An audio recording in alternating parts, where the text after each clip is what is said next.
guys, nag-dryer na naman ako. Ito yung ginagawa namin dito.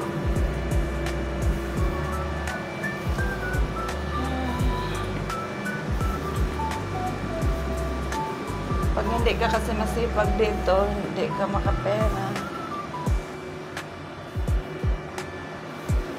Naka 8 oras kami dito. Malaki na. Dito kasi kahit ang trabaho, malaki ang sahod. Isang araw, isang buwan sa atin.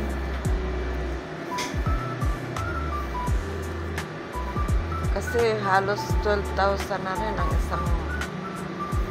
isang araw dito. 8 oras lang, 8 hours. Pag dyan sa Pilipinas, isang buwan mong trabahoin.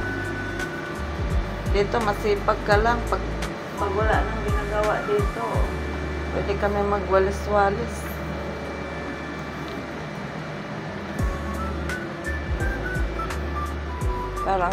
Parang pandagdag din.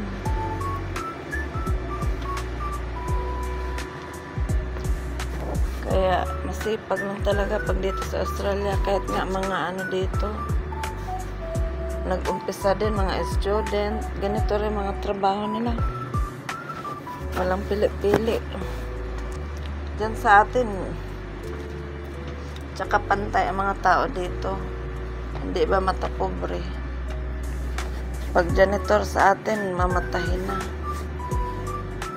Dito, pantay ang tingin ng tao. Walang matapobre dito. Sa Philippines lang naman may matapobre eh. mga Pilipino. Karamihan sa Pilipino, pag may kaya-kaya, matapobre na. Dito, kahit mayaman, pantay ang tingin. Mga humble sila. Kahit mga may-ari dito ng company, mga humble. Hindi mayabang. Kaya, dito sa Australia, sarap ang buhay kasi kahit mahirap ka lang, bibili mo yung gusto mo. Tsaka, yung sahod dito malaki. Isang araw mong trabaho dito, isang buwan trabahoin sa atin. Tagal. Nakakapagod. Dito, walang mag-uutos kasi yung supervisor namin umaalis din. So gusto lang namin magtrabaho. Kung anong gawin namin, magwalis-walis. Pag wala kami gagawin.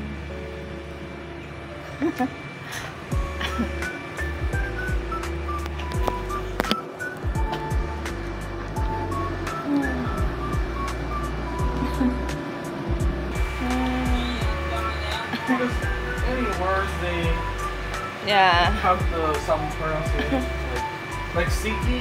Yeah. Siki is a sick word. The beer is a cool beer. Yeah. My fiancé study Tagalog. Philippine language.